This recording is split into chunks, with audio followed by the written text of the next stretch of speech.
for solving everyday problems and how they can bring you closer together.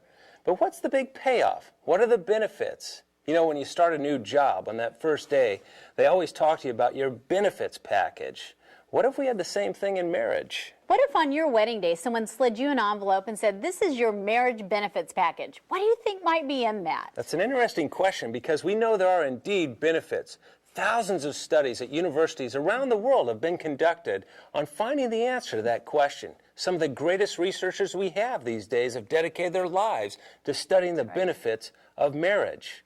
So turn to session 6 in your study guide and you'll have a chance to answer that question. What do you think are some of the benefits of a great marriage? We'll see you in just a few minutes.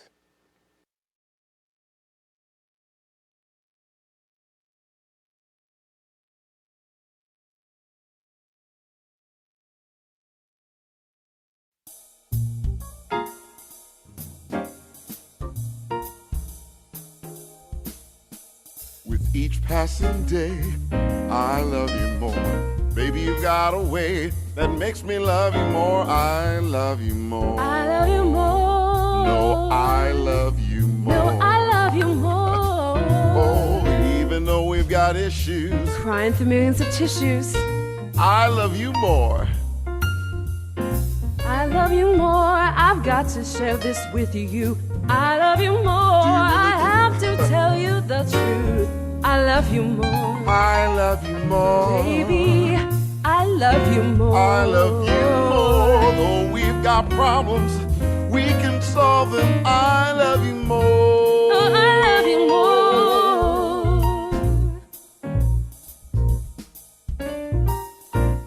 Let's talk a little bit about the benefits of marriage, because one of the most researched topics in marriage over the last several decades has been this very thing.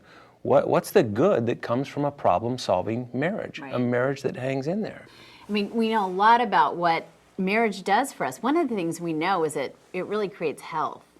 Good marriages, it's amazing because you look at it, not only preserves life, I mean, the life expectancy, it is amazing for married couples, but it also, it enhances life. I mean, we're just healthier. It's an unconscious thing, but you just do things better. You're more accountable, when you have a partner like that. I mean, there are just so many benefits, and health is one of those. Yeah, in fact, when you are with your spouse, your soulmate, there's something physically, neurochemically, that actually happens inside you. The benefit is amazing. So health is one.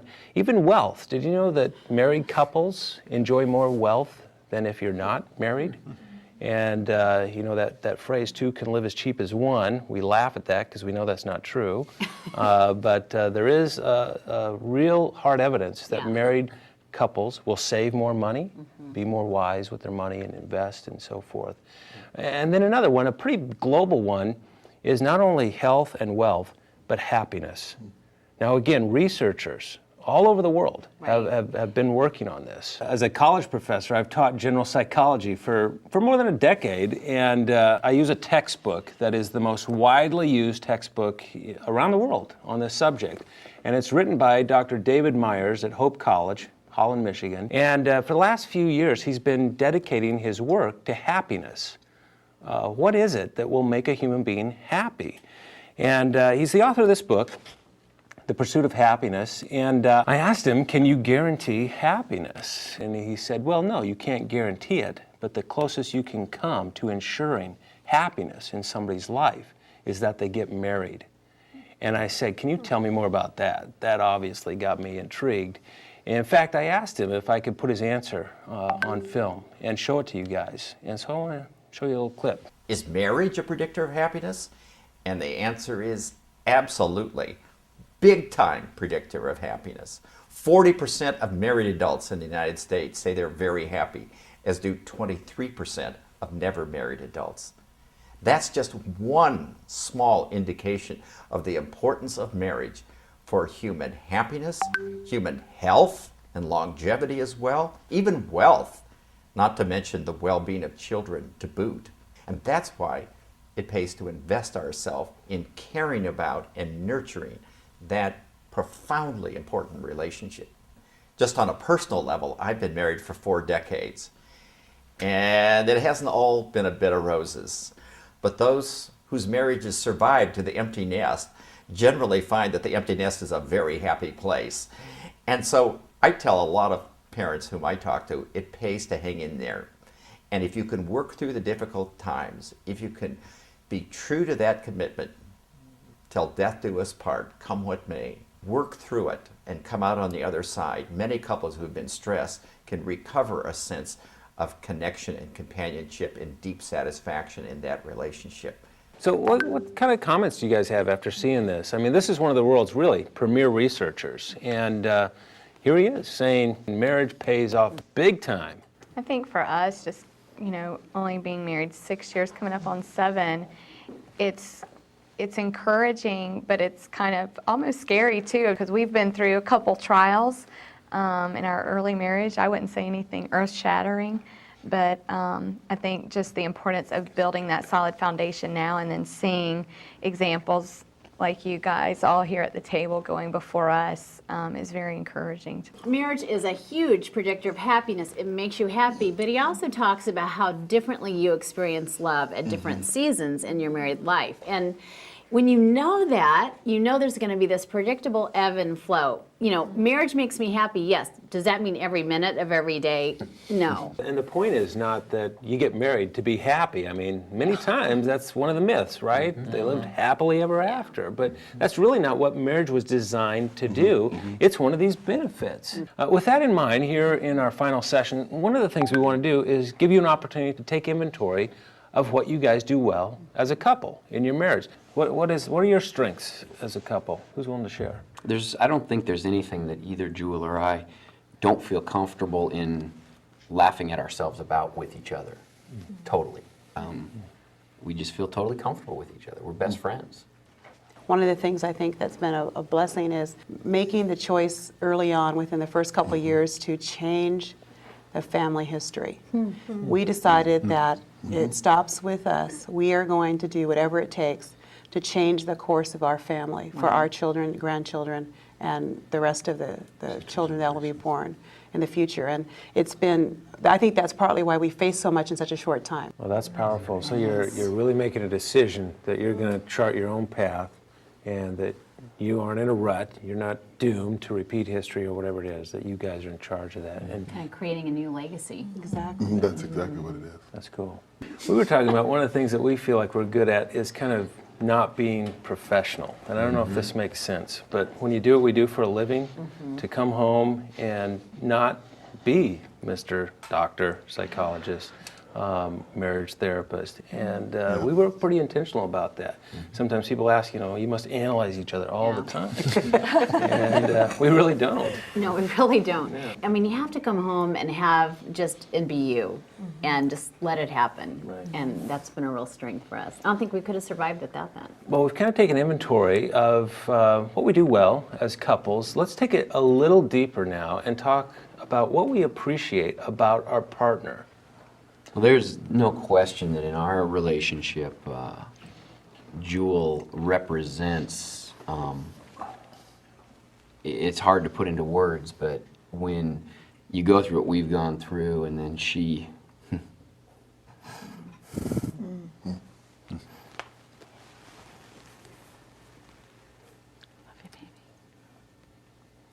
It's not only there, but it's there challenging you to be the best you can be through it.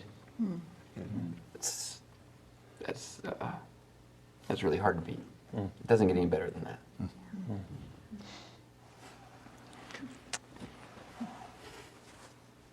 He's an excellent problem solver.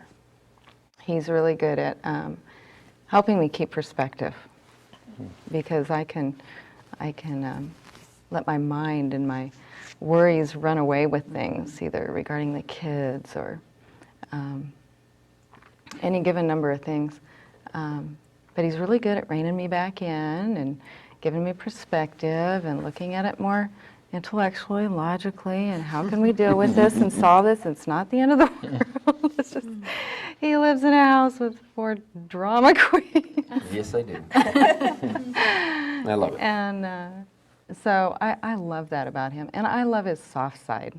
With Vaughn, I think 2 of the reasons were the 2 reasons that I wanted to marry her. And that's, she knew who she was as a person, and she knew who she was in relationship to Jesus Christ. And I wasn't looking for somebody that was looking for strength in me, but had the strength in herself. The other thing is kind of a love-hate thing, is that I love how she stretches me. And there are times I do not like that at all. But that's when I have to kind of reflect and see how that does play and see that she is normally right. Well, I think the thing that I love the most about Arnie is that he's absolutely a man of integrity. And he's faithful and he's trustworthy, and there's just no doubt about his character. I also think that he's a fabulous father, and we have really complemented each other in that area. And he has a sense of humor that, you talked about corny humor. It's not that I appreciate it all the time, but it's incredibly healthy for us.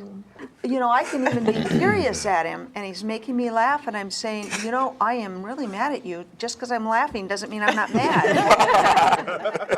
That has saved a lot, I think, in our relationship, that there's humor. And I'm certain that every day there's something we just howl over. And I could be way too intense without that. That's great. How about you guys? I'm just so blessed to have a wife that she knows that God has got a call for us, and we're so similar in that we dream big, and she's a big dreamer, and it's so great to be to have a life mate, to have that partner who, when you dream big, she's there with you. There's not resistance, and that's I find that incredibly encouraging for my personality. Yeah, and you guys were talking about the laughter. That is the thing. Les not only has a much more sophisticated sense of humor than I do, but he's willing to be the butt of every joke he tells. I mean, we were speaking to a group of Marines. Oh, thanks for sharing this story. And here's this group of all these We're men. in Camp Pendleton with all these Marines that have just come back from Totally, Iraq. Buff guys, mean guys. Kind of severe, And so we're... So I'm Mr. Psychologist. With soft little hands. Where's the lotion? We're up there, and Les just falls off of his stool. In the middle of my talk, I just lost my balance and I fell over backwards in my stool in front of all these Marines. And she fell off hers laughing. Yes. And the thing is, he'll just bring it up to me. I mean, that's the thing, is he knows it will get me tickled. He'll bring it back up and make himself look like a total fool because he knows how much I enjoy that. And just does that again and again. We all like to laugh, right? I heard that a lot. That's a common gift for us. This is amazing what you've done for us. I mean, just to sit here and spend this time around this table talking about really some of the things that matter the most in life.